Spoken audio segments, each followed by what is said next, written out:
नमस्कार मित्रांनो, मालिकेच्या पुढील काही भागांमध्ये आपल्याला खूपच जबरदस्त असा ट्विस्ट पाहायला मिळणार आहे। ऐश्वर्याने जे काही कांड केलेला आहे त्याची शिक्षा नियतीच तिला मिळवून देणार आहे। कारण ऐश्वर्याला वाटत आहे की आपण सारंगला फसवू शकतो आणि सारंगला फसवून त्यांची प्रॉपर्टी लुबाडायची हा ऐश्वर्याचा जो डाव असतो तो डाव तिच्या अंगलट येणार आहे। हे सगळं कशा पद्धतीने घडणार आहे आणि ऐश्वर्याची अवस्था भिकाऱ्यासारखी होणार आहे आणि जी ऋषिकेश आणि जानकीला उद्ध्वस्त करायला निघालेली ऐश्वर्या होती तिची अशा पद्धतीने वाट लागणार आहे। तर हे सगळं कशा पद्धतीने होणार त्यासाठी हा व्हिडिओ शेवटपर्यंत पहा। तर ऐश्वर्याने ॲपचं मार्केटिंग करण्यासाठी ॲडव्हर्टायझिंग करण्यासाठी एक कंपनी असते त्यांना टायअप करण्यासाठी बोलवलेलं असतं।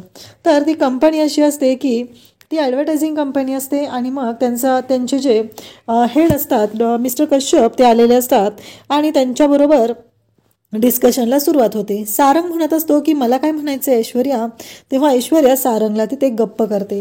म्हणजे ती विचारच करत नाही की हा आपला नवरा आहे त्याला आपण मान दिला पाहिजे। तिच्या डोक्यात असं जराही काही नसतं कारण ही जी कंपनी आहे ती आपली नसून आपल्या नवऱ्याची आहे ही गोष्ट मात्र ती विसरलेली असते आणि ती म्हणत असते की सारंग तुम्ही गप्प बसता का, तुम्हाला काय कळतं त्यातलं, असं ती सारंगला बोलत असते आणि सारंगची बोलती बंद करत असते। सारंगला म्हणत असते की मी तुम्हाला नंतर सांगेल सगळं, असं ती सारंगला बोलत असते। त्याचबरोबर इकडे आपल्याला पाहायला मिळतं की ऐश्वर्याचे हे सगळे नाटकं चाललेले असतात।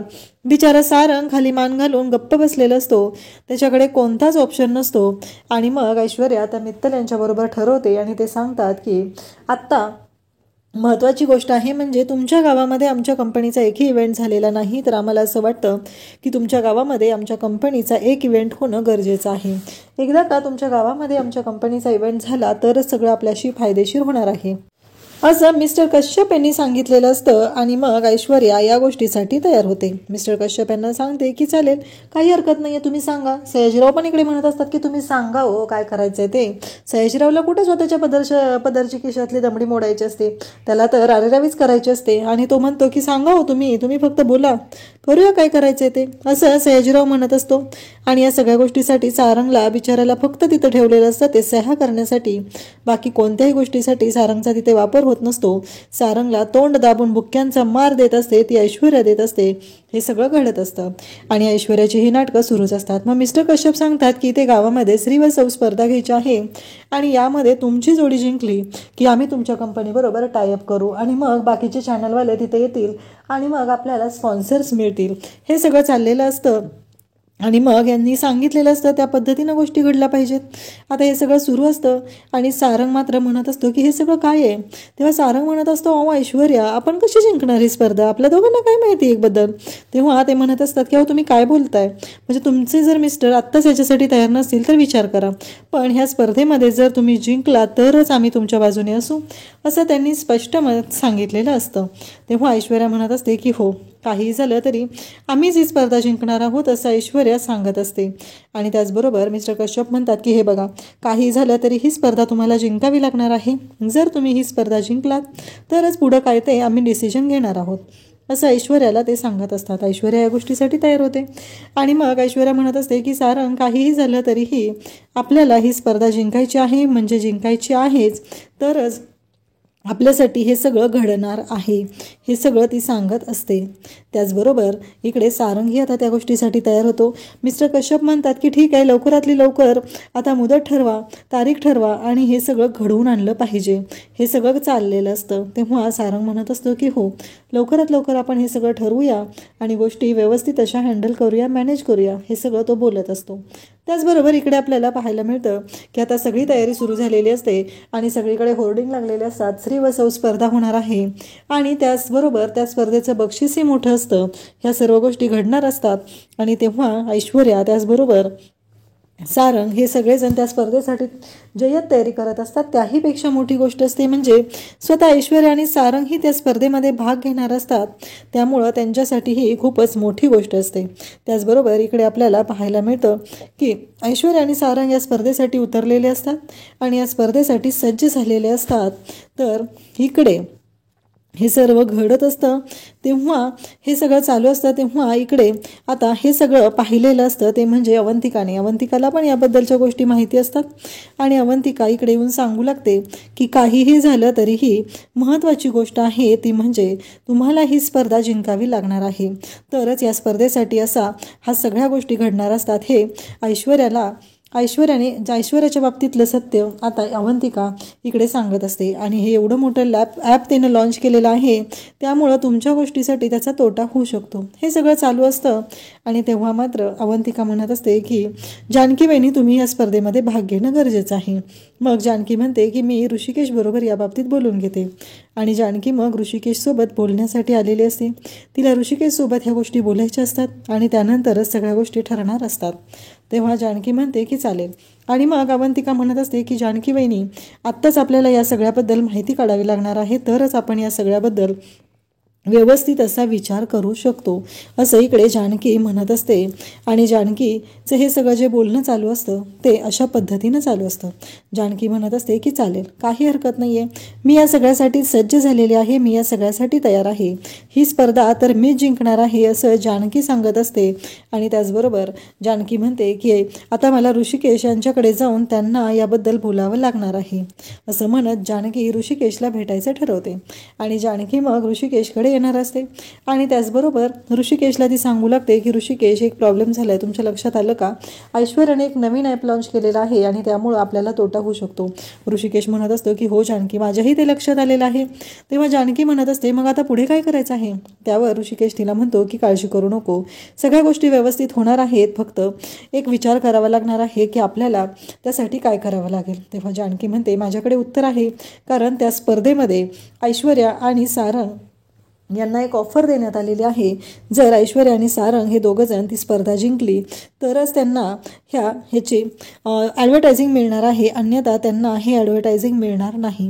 हे सगळं बोललं जात असतं. आणि तेव्हा मात्र इकडे ऋषिकेशला पण चांगलाच धक्का बसलेला असतो. ऋषिकेश म्हणत असतो की काय सांगतेस तू हे सगळं?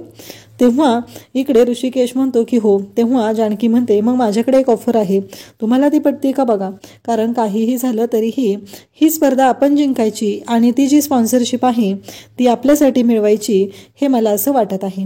तेव्हा ऋषिकेश म्हणतो जानकी खरंच भारी बोललीस तू, मला तर ही गोष्ट पटलेली आहे. म्हणजे ही स्पर्धा आपण जिंकणार तर आहोत, पण त्याचबरोबर आपण शेतकऱ्यांसाठी शेतकरी हितकरी जे ॲप लॉन्च केलेलं आहे त्या ॲपचं पण मार्केटिंग यामध्ये होऊन जाईल. जानकी म्हणत असते की अगदी बरोबर. तेव्हा ऋषिकेश म्हणतो की मी तयार आहे या गोष्टीसाठी. ऋषिकेश आता या गोष्टीसाठी तयार होतो, जानकी स्वतः तयार असते आणि त्याचबरोबर आता कोणत्याच गोष्टीला अडथळा येणार नसतो. मग ऋषिकेश आणि जानकी त्या स्पर्धेमध्ये नाव नोंदवतात आणि त्यांना बघितल्यानंतर ऐश्वर्या आणि सारंग यांच्या पायाखालची जमीन सरकते, कारण सारंगला माहिती असतं की जानकी वहिनी आणि ऋषिकेश दादा हे जर स्पर्धेमध्ये आले तर आपण संपलो.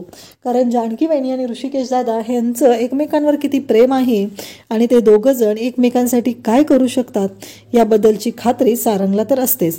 परंतु या सगळ्याचा तोटा काय होणार असतो हेही त्याला चांगलंच माहिती असतं आणि तो चांगलाच घाबरलेला असतो. त्याचं असं म्हणणं असतं की काहीही झालं तरी तुम्ही इथे. तेव्हा ऋषिकेश म्हणत असतो असं काय लिहिलंय का, म्हणजे आम्ही भाग घ्यायचा नाही याच्यामध्ये? तेव्हा ऋषिकेशला तो म्हणत असतो कसं माहिती आहे का, आतापर्यंत तुम्हाला असं वाटत होतं तुम्ही जिंकणार आहात, पण एक गोष्ट लक्षात ठेवा, आता आम्ही आलेलो आहे त्यामुळे ही स्पर्धा आम्ही जिंकणार आहे. तेव्हा ऐश्वर्या म्हणत असते नाही, काहीही झालं तरी ही स्पर्धा आम्ही जिंकणार आहोत. तेव्हा इकडे जानकी आणि ऋषिकेश म्हणतात की तुमचा जो आहे ना तो ओव्हर कॉन्फिडन्स आहे आणि तो ही फाजील ओव्हर कॉन्फिडन्स आहे असं ती सांगत असते. आणि त्याचबरोबर म्हणत असते काहीही झालं तरी कसं आहे माहिती आहे का, तुम्ही जे काही करायचं ठरवलेलं आहे ना त्या गोष्टी कशा आहेत हेही तुम्हाला चांगलंच माहिती आहे. आणि मग इकडे ते जे असतात त्यांच्याकडे जाते. कश्यप साहेबांना जाऊन ऐश्वर्या म्हणू लागते की या स्पर्धेमध्ये आम्ही जिंकलं पाहिजे. तेव्हा कश्यप साहेब म्हणतात की नाही, याच्यामध्ये कोणतीही फेरफार होणार नाही, काहीही झालं तरीही हे सगळं अगदी प्रामाणिकपणे केलं जाणार आहे आणि त्यामुळं तुम्हाला ही स्पर्धा स्वतःच जिंकावी लागणार आहे. हे सगळं चालू असतं आणि त्याचबरोबर ऐश्वर्याची मात्र आता वाट लागलेली असते, तिला कळायचं बंद झालेलं असतं. आणि त्याचबरोबर ऐश्वर्याला प्रश्न पडलेला असतो की आता करायचं काय, कारण एवढं सगळं जे घडत आहे या सगळ्यामधून आता करणार काय, हे जिंकलं तरच आपल्याला हे बक्षीस मिळणार आहे, जर आपण हे जिंकू शकलो नाही तर आपली मात्र वाट लागणार आहे, हे ऐश्वर्याच्या लक्षात आलेलं असतं आणि ऐश्वर्या घाबरलेली असते. ऐश्वर्या म्हणत असते की आता काय करू मी, कारण काहीही झालं तरी मला ही स्पर्धा जिंकायची आहे आणि जर मी ही स्पर्धा जिंकली नाही तर ही कंपनी जी आहे ती रसाळ तळाला जाईल, असं ऐश्वर्याचं म्हणणं असतं. आणि काहीही झालं तरीही मला ही स्पर्धा जिंकावीच लागणार आहे, असं ऐश्वर्याचं म्हणणं असतं. ऐश्वर्या विचार करत असते आणि त्याचबरोबर ऐश्वर्या म्हणत असते की आता काय करू, नक्की मला काय करावं लागेल, हे तिच्या डोक्यात सुरू असतं. आणि ती म्हणत असते की नाही, आणि मग तिथे राऊंड सुरू होतात. म्हणजे इकडे सारंग आणि ऐश्वर्या यांनाही काही प्रश्न विचारले जातात आणि ते राऊंड सुरू झालेले असतात आणि त्या राऊंडची उत्तरं त्यांना अजिबात देता येत नाहीत आणि तिथेच ते दोघंजण तोंडावर पडतात. कारण काहीही झालं तरी ऐश्वर्या आणि सारंग या दोघांना एकमेकांबद्दल काहीच माहिती नसतं, पण त्या उलट ऋषिकेश आणि जानकी यांच्या बाबतीत मात्र विचारच करू शकत नाही की काय काय त्यांना माहिती आहे. ते दोघं एकमेकांबरोबर जो सुखाचा संसार करत आहेत ते इथं स्पष्ट दिसत असतं आणि त्यामुळंच ह्या सर्व गोष्टी घडत असतात. आणि हे सगळं चालू असतं तेव्हा मात्र सगळ्यांना धक्का बसलेला असतो, कारण ऋषिकेश आणि जानकी तिथं आहेत, म्हणजे ऐश्वर्या आणि सारंग यांचा निभाव लागणारच नाही ही गोष्ट लक्षात आलेली असते.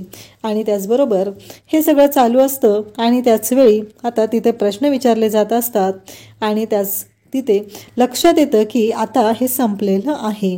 आणि त्याचबरोबर हे जेव्हा घडतं तेव्हा मात्र आता तिथे वाट लागते, ती म्हणजे इकडे ऐश्वर्या आणि सारंगची.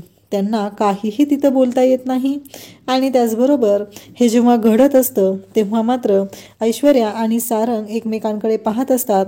जानकी ऋषिकेश हे मात्र स्पर्धा जिंकत चाललेले असतात आणि ऐश्वर्या खूप मोठं कांड करायचं ठरवत असते, पण जानकी ऋषिकेशने त्यांची तिथे वाट लावलेली असते आणि जानकी ऋषिकेशने हे सगळं केलेलं असतं, त्यामुळं ते तिथं प्रामाणिकपणे जिंकलेले असतात आणि ऐश्वर्याला तर तिथून हाकलून दिलेलं असतं.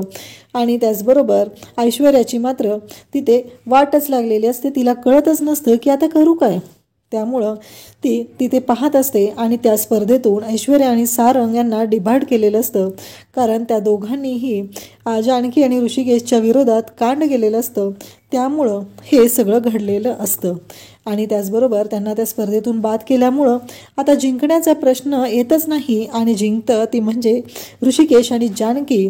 आणि त्यामुळं या स्पर्धेचे विनर ऋषिकेश आणि जानकी दोघं होतात. आणि त्याचबरोबर ऋषिकेश आणि जानकी हे दोघंजण तिथं विनर झालेले असतात. आणि त्याचबरोबर हे सगळं घडत असतं तेव्हा मात्र ऋषिकेश आणि जानकी विनर होतात आणि तिथं ठरलं जातं ते म्हणजे ऋषिकेश आणि जानकी जेव्हा विनर झालेले आहेत तेव्हा ते म्हणतात की ही जी स्पॉन्सरशिप आहे ती आता शेतकरी आणि हितकरी या ॲपला आम्ही देत आहोत आणि तुमची कंपनी यातून बाद झालेली आहे.